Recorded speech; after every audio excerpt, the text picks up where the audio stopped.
Cuando hay excesos, se quita lo positivo, se debilita, desde luego, la fuerza que trae el movimiento. Gracias por replicar.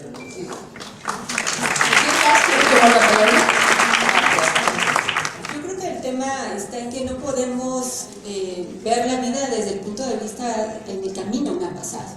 O sea, el tema está que en un país como el nuestro, donde matan 9 mujeres al día por feminicidios, no podemos negar que existe la cosa y que existe la violencia. Donde además, de acuerdo a los datos, se estima que en México existen 600,000 delitos sexuales y solamente se denuncian, y solamente el 80% de los denunciados no tienen ninguna solución. O sea, además hay una impunidad latente en el tema de la violencia hacia las mujeres, donde además el tema de las exageraciones, por decir, aquí hay un estudio importante donde dice, se consideran acusaciones falsas o exageradas. Sabemos que las denuncias falsas son la excepción a la norma. Los únicos datos reales que existen nos dicen que el número es mínimo. En el caso, por ejemplo, de la UNAM, los propios datos oficiales reconocieron que no se han presentado denuncias falsas desde la puesta en marcha en 2016 del protocolo para atender la violencia. ¿Y por qué en un espacio universitario, yendo al tema del capital erótico, por qué tendría que ser una moneda de cambio en un espacio académico que las mujeres tuvieran que intercambiar una calificación con el profesor? Porque ese es tu capital erótico, cuando lo que está ahí en juego es tu conocimiento, lo que tú sabes, lo que tú aprendiste de la materia, y no tendría ni siquiera que ponerse en el medio que tú tengas que pagar con sexo o con acoso con el maestro. Esa no puede ni debe de ser nunca la moneda de cambio, y insisto, no podemos hablar desde la realidad en la que hemos vivido nosotras. Nosotras sin duda estamos en un espacio de privilegio, pero pensemos en muchas de las mujeres que incluso en nuestras ciudades tienen que ver cómo vistes para salir a la calle, para no ser lo suficientemente provocativa, que te tienes que cambiar de aceras y ves a un grupo de hombres porque sabes que te van a acosar, porque ellos creen que es normal. Y también me parece que es bien importante decir que no, o sea, ¿por qué tenemos que educar a las mujeres que se cuiden? ¿Por qué no educar a las mujeres, a los hombres a que respeten, a que somos iguales, a que las mujeres respeten? Catherine, would you like to answer? Yes, I would.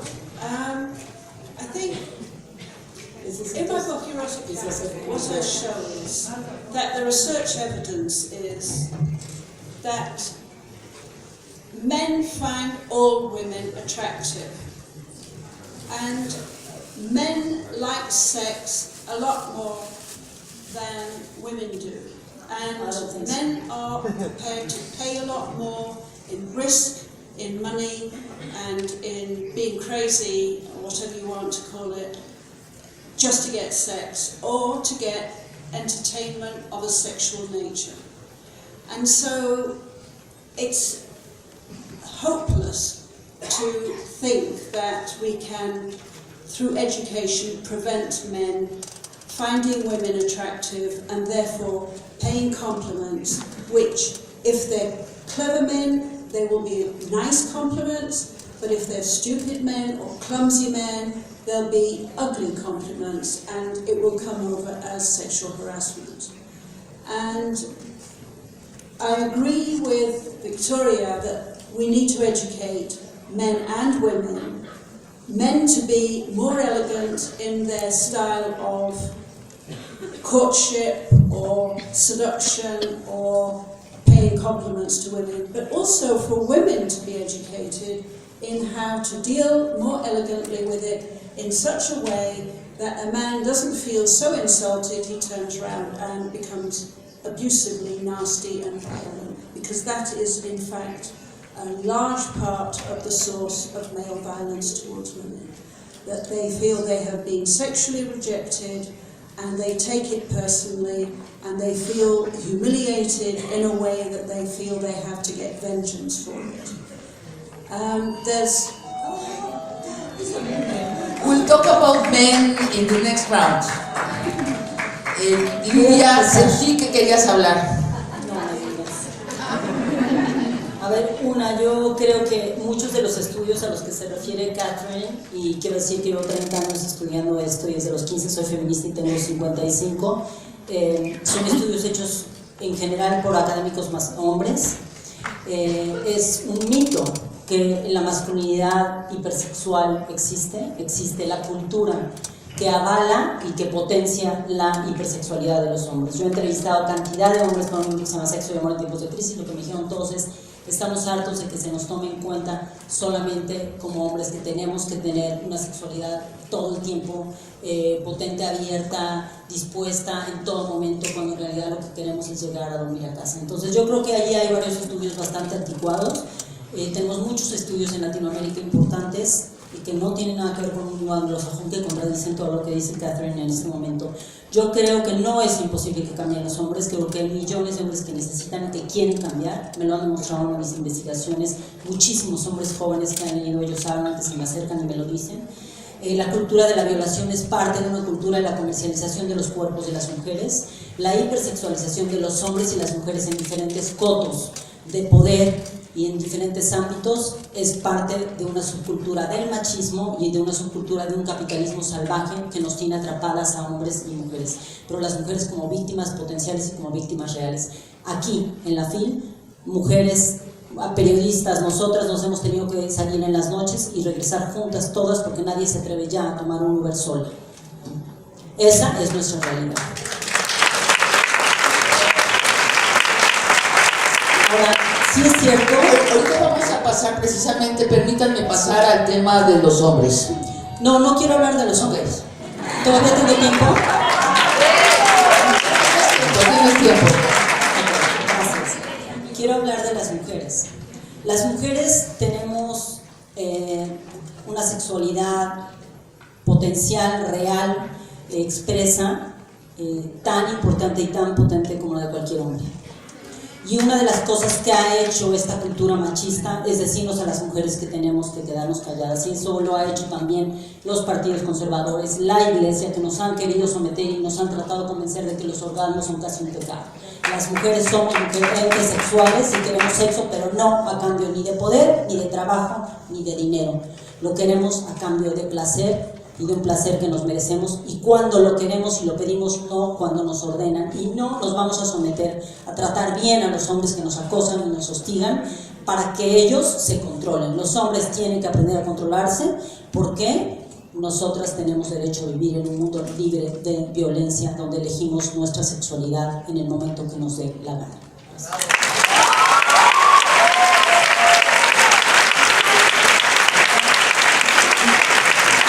Bueno, nos hemos derramado naturalmente en el siguiente tema. La propuesta es que ahora hablemos de los hombres en los tiempos del Me Too. A ojo de pájaro yo distingo actualmente a dos tipos de hombres: los que están al tanto del movimiento Me Too o los que están muertos. Dentro de los vivos distingo a grosso modo 4 tipos de hombres: los acompañantes, los que acompañan al Me Too, los que dicen yo también, Me Too, yo estoy con las mujeres en su lucha. En segundo lugar, distingo a los hombres ciegos, voluntaria o inconscientemente, parcial o totalmente, los que sencillamente no ven ningún abuso contra las mujeres en ninguna parte, o lo ven solo en la superficie, o creen que ellos nada tienen que ver con ello, y usan con alegría su privilegio de haber nacido varones y sienten que no tienen nada que reparar o cambiar en la cultura. En tercer lugar, veo a ciertos hombres angustiados, muy angustiados, enormemente angustiados, porque no saben si ya han pecado según el Me Too, o porque saben, es cierto, que sí han pecado, alguna vez han transgredido lo que las mujeres ahora llaman lo adecuado y temen la delación, o angustiados porque sencillamente no saben ya qué es lo adecuado y decente en su trato con las mujeres, o bien angustiados por todas las razones anteriores. Y por fin veo a los hombres que preparan el contragolpe contra el Me Too. Bolsonaro declarando abiertamente la inferioridad de las hembras, que se volverá política pública en Brasil. Mario Vargas Llosa, que pide resistencia en contra de las críticas literarias feministas que detectan el acoso y violación en la literatura y lo comentan, y cuyo peligro Mario Vargas Llosa ha comparado con Trump o la bombante. En fin, ¿qué hacemos con los hombres, señoras? Elijan ustedes a un tipo de hombres, los acompañantes, los ciegos, los muy angustiados o los contragolpistas, o elijan a todo el sector masculino de la población para hablar sobre qué hacemos con los caballeros. Le pido a Victoria abrir. No, yo ya he contestado a todo esto cuando os he cogido 7 minutos seguidos. Con los hombres ya lo dije, lo primero es la educación.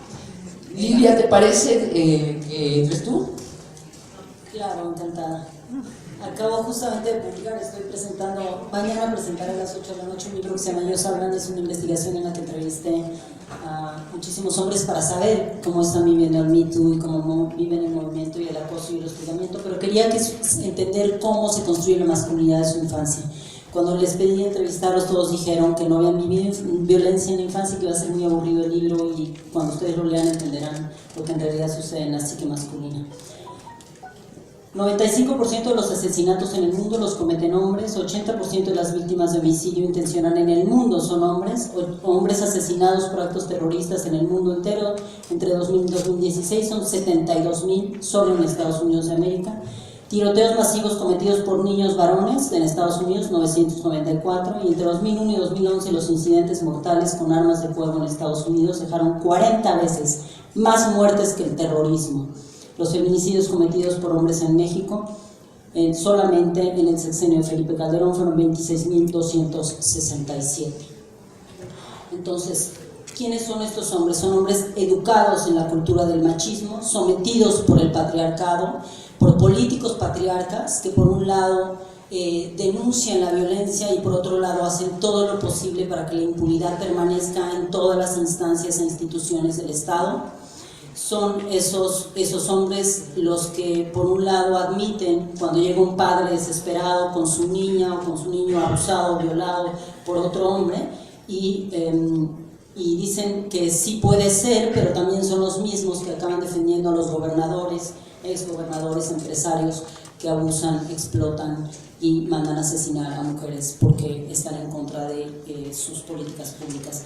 No son los hombres los agresores, hay algunos hombres que eligen agredir, algunos desde un lugar de más poder, otros desde un lugar de menor poder. Hay una corriente y una oleada inmensa, efectivamente, de hombres que van contra el feminismo muy específicamente porque están enojados. Son estos hombres que son y han sido históricamente agresores en su pareja, en su familia.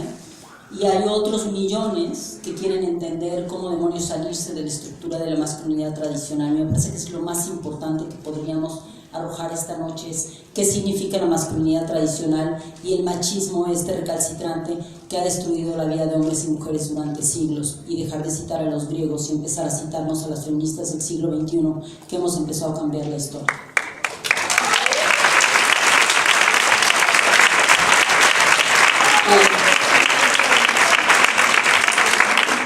Catherine. I see only 2 types of men, patriarchal men and all the rest. And certainly in Britain anyway today, you find that patriarchal men are very, very few and they're mostly older. Most people, most men have now moved into a non-patriarchal mindset. And that's very welcome, very helpful.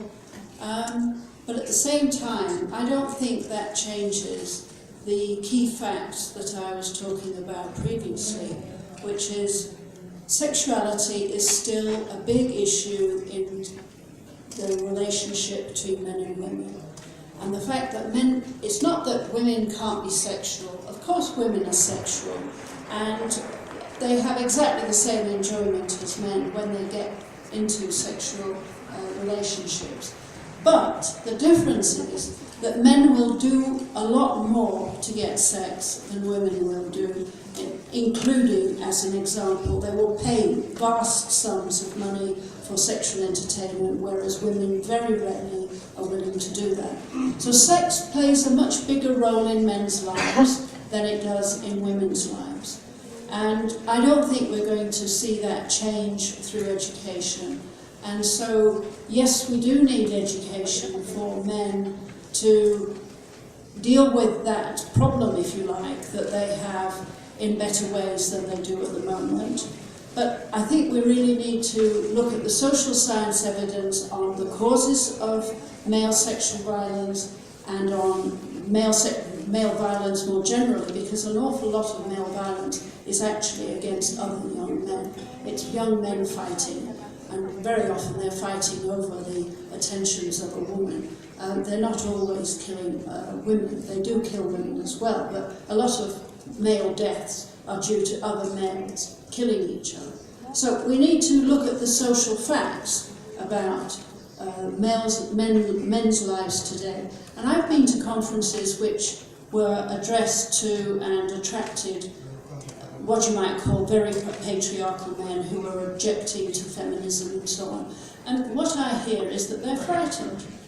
All men are frightened because women are actually more powerful today than they ever have been in the past, and men feel afraid of what it is to live in a society where women are their equals and in many cases are their superiors. They don't know how to handle that, and they need help. They need help from women to deal with this new situation, which is inevitable and important and irreversible, but men don't know how to handle it. And that's a problem for them.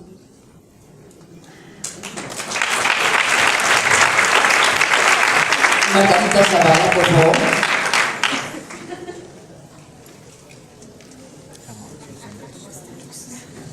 Bueno, yo diría, primero sí es cierto, es muy importante el tema de educación y también de la administración de justicia. Ahora, de acuerdo a lo que nos plantea Sabine, es entre los que acompañan, los que son ciegos, los angustiados y los contragolpistas, pues bueno, yo creo que la estrategia sería trabajar mucho con los que acompañan. Con los que están ciegos, que hay una parte que es caer en la cuenta. Muchos hombres no han caído en la cuenta de lo que está pasando. Y yo no quiero desacreditar y demeritar los grandes esfuerzos que muchos hombres, independientemente de su ideología, están haciendo para que caigamos en la cuenta de ese abuso hacia las mujeres que por las estructuras del poder y por la cultura se comete. Yo diría, los hombres tienen mucho que hacer, mucho que hacer. Mucho que hacer en favor de este movimiento, claro que sí. Desde la parte educativa hasta su voz, sus escritos, su manera de ver la cosa.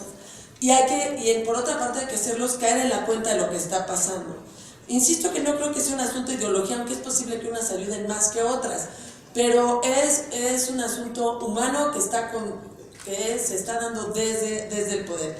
Y démosle la voz. A veces somos las propias mujeres las que no ayudamos en nada. Por esa razón, pues también nos metemos autogoles. Y yo creo que por ahí es muy importante. Y los hombres tienen que saber que eso no debe pasar. Y las mujeres que están en el poder deben saber que eso no debe pasar. Porque siempre que un hombre se siente, una persona, hombre o mujer, se siente superior al otro, hay desde luego un abuso y una violencia. Como ellos han ocupado los cargos y el poder, pues normalmente ha sido de ellos y sin duda. Hay que trabajar con ellos.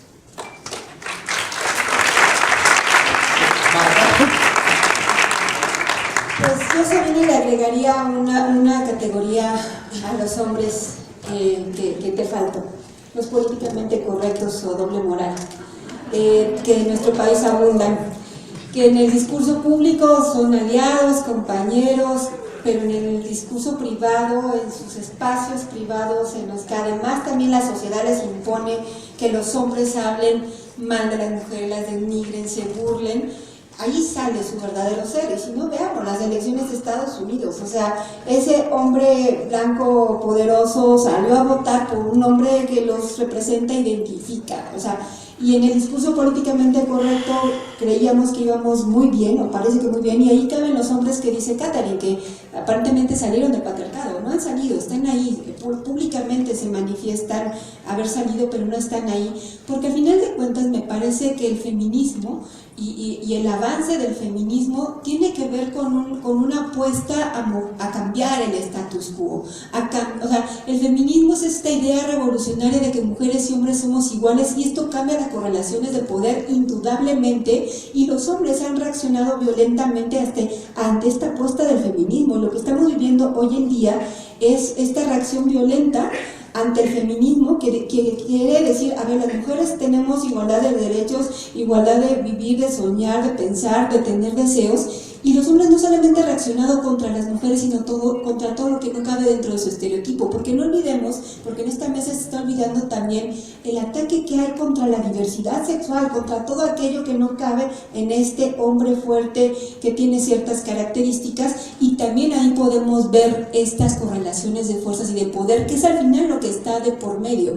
Entonces, sí, esto es un cambio cultural y que por eso movimientos como Me Too son tan importantes para mover este tema, porque si nos esperamos a que se vayan dando los cambios culturales por sí mismos, nos vamos a tardar siglos y no vamos a ver este cambio. Y en este momento de entrada tan fuerte del feminismo, tenemos que cambiar las correlaciones de poder, y pasa porque también los hombres se sepan con derecho de amar, de sentir, de querer de manera diferente, de no caber en este estereotipo de hombre sexual que todo lo puede, que es el más macho del grupo, para sentirse identificado. Y esto tiene que cambiar, y por ahí pasa esta apuesta del feminismo, y por eso es tan importante el feminismo hoy en día en el mundo, y por eso es que incluso el feminismo el año pasado fue la palabra más buscada, porque hoy en día las más jóvenes son las que están revolucionando más y están empujando fuerte para que esto cambie.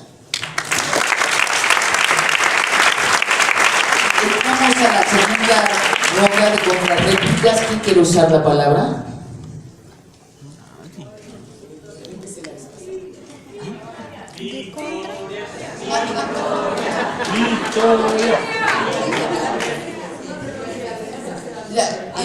Sin comentar sobre el tema de los hombres. No, estoy absolutamente de acuerdo con ella, estoy absolutamente de acuerdo con todos. Voy contigo en que hay que trabajar con todos los hombres. Lo que no podemos es plantear es una sociedad en la que los hombres de un lado y las mujeres de otro, porque ya me contaréis qué hacemos. Para no extinguirnos, digo.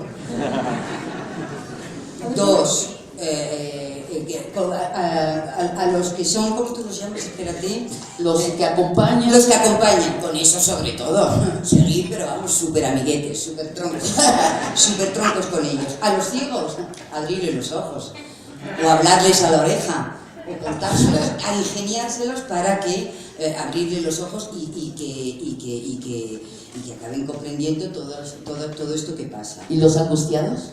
Ay, a los angustiados, por eso estoy aquí, ¿sabes? Estoy por ese Saúl ayer, ¿sabes? Por los angustiados que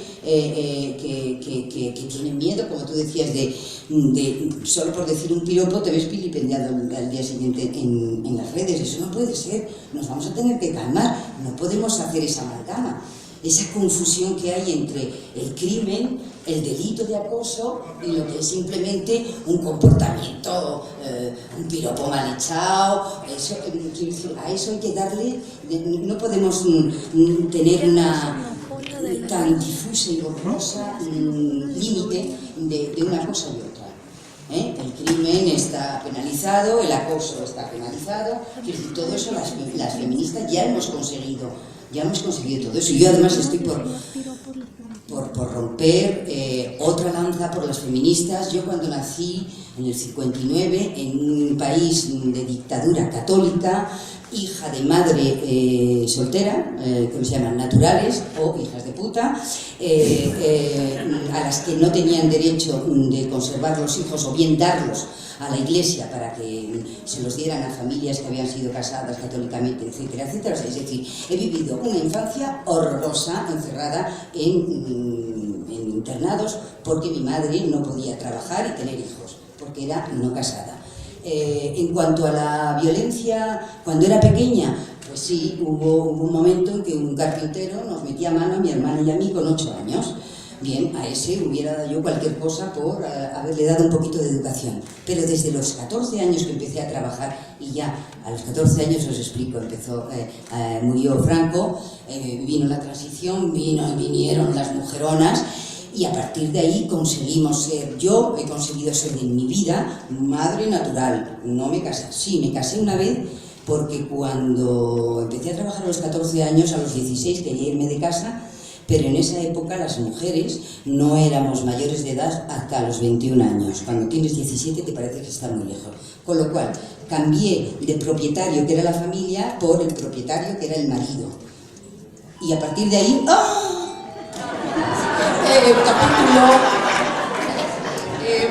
bueno, no me casé nunca más. Yo he sido madre, he podido ser madre, llevar a mis hijos adelante sin tener ningún tipo de vergüenza, ni tener que esconderme de nada ni de nadie. He podido trabajar, defender a la mujer en cada trabajo, en cada opción y selección que he hecho de mis trabajos. He sido una feminista sin carné, pero feminista porque gracias a ella mi vida de joven y de adulta no tienen absolutamente nada que ver con lo que fue mi infancia.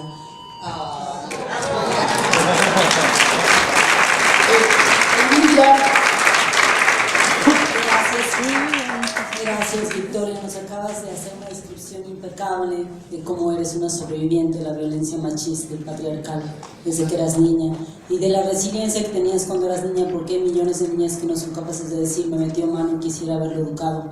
Hay niñas a quienes les metieron mano y se han suicidado, muchas en este país y en España también.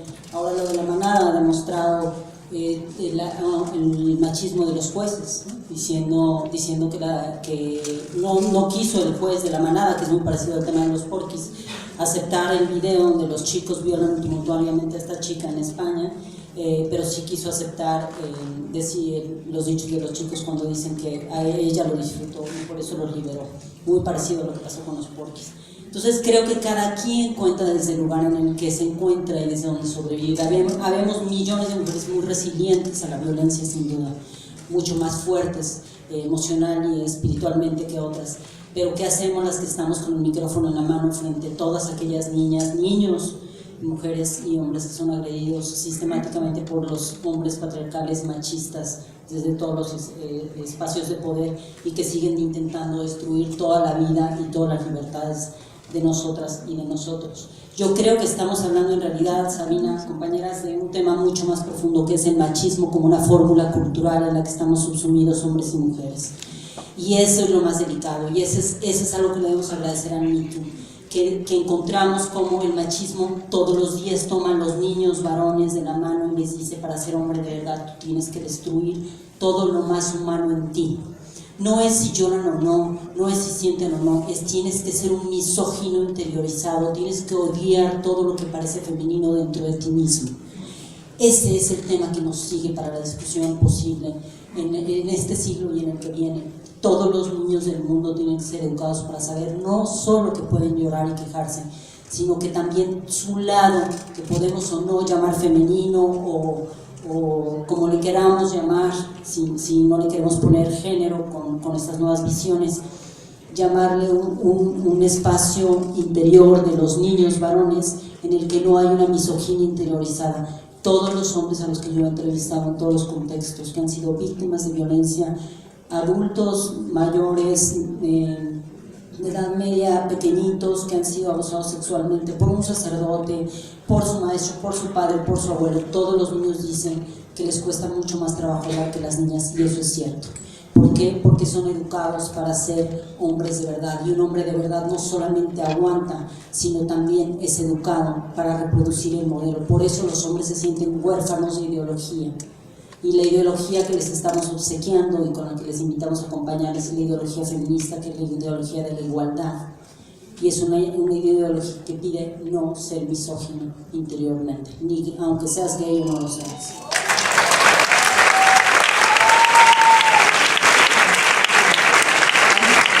Margarita. Muy breve porque realmente lo han dicho muchas cosas muy buenas. Yo creo que hay una parte fundamental que es las consecuencias. Cada vez que hay una mujer que dice lo que le pasó, todos nos tenemos que poner, todas y todos nos tenemos que poner en los pies de ella y darnos cuenta del gran esfuerzo que hizo una mujer de decir, a mí me pasó. Porque en medio de esa cultura machista sí quedaría marcada de cualquier manera, porque entre los que no se dan cuenta y los contragolpistas y los angustiados que entonces no dicen nada porque no se sienten casi con la autoridad moral de denunciarlo, porque algo hicieron ellos. Entonces sí necesitamos trabajar muy en ello, pero si no hay consecuencias, esto puede venir en un retroceso. Y otro retroceso que podemos tener es si hacemos de Me Too's, a ver, y no quiero ofender y voy a ser cuidadosa, pero el Me Too, el movimiento de Me Too no puede ser solo de mujeres, sino de hombres y de mujeres. Y eso es como el momento en el que podemos ir pasando y a trabajar con ellos. Yo quiero contestar rápido porque ya existe la respuesta del mito masculino, existe ya y ONU Mujeres lo está avalando. Jackson Katz en Estados Unidos lleva 8 años trabajando en el equivalente del mito masculino. La diferencia que él hace como un experto masculinista es decir, yo primero reconozco mis micromachismos y entonces después ayudo a todos los demás hombres a reconocer el machismo que han recibido y la violencia machista. Marta Tagle. Entonces aquí sí nos falta uno. Entonces aquí sí nos falta uno. Lo pensé. Aquí estoy yo para defender. Marta Tagle. Yo creo que el tema en el que siempre terminamos cayendo es que este tema de reeducar a los hombres termina convirtiéndose en una tarea de las mujeres. Y eso también me parece que no puede ser, pues, o sea, porque además pensando que fuera nuestra responsabilidad, cuando sale de nuestra casa o cuando enciende la televisión, ese hombre, la sociedad lo está educando diferente y le está imponiendo una forma de ver el mundo. Y eso es lo que tenemos que cambiar, o sea, no es nuestra responsabilidad reeducar a los hombres. Y me parece además también bien importante puntualizar que sin duda en este cambio de relaciones de poder, el último reducto sigue siendo el control del cuerpo de las mujeres. Y por eso es que incluso en nuestro país las resistencias mayores que vemos y vivimos tienen que ver con el derecho de decidir de las mujeres sobre su propio cuerpo, que si pasa por la interrupción del embarazo, si pasa por decidir con quién y con quién no quiero tener hijos, si eso también significa cambiar las relaciones de poder de las mujeres. Y no podemos minimizar ningún tipo de violencia hacia las mujeres. Si pensamos que porque es violencia verbal no es violencia y no tiene que ser sancionada, nos equivocamos. O sea, ¿por qué decimos en México hijo de la chingada como una ofensa? Porque la chingada es la mujer que fue violada. ¿Por qué decimos vale madres cuando algo ya no vale? Porque seguimos minimizando, porque desde el lenguaje también estamos violentando, porque si no nos damos cuenta, desde ahí empezamos a generar violencia a todas y todos desde nuestro espacio, y mientras no reconozcamos que desde nuestro propio espacio y con este tipo de frases estamos reproduciendo la violencia, no vamos a poder tener política pública ni ley capaz de ponerle un alto a la violencia si no empezamos también desde el lenguaje a empezar a tratar a las mujeres diferente.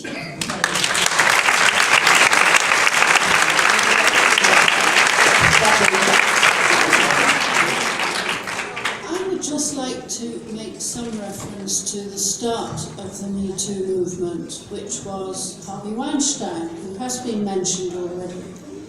Harvey Weinstein believes and argues in court, in his legal court case in the United States, in New York now, that he'd never harassed any woman, that in all cases of these accusations of harassment and rape, he was simply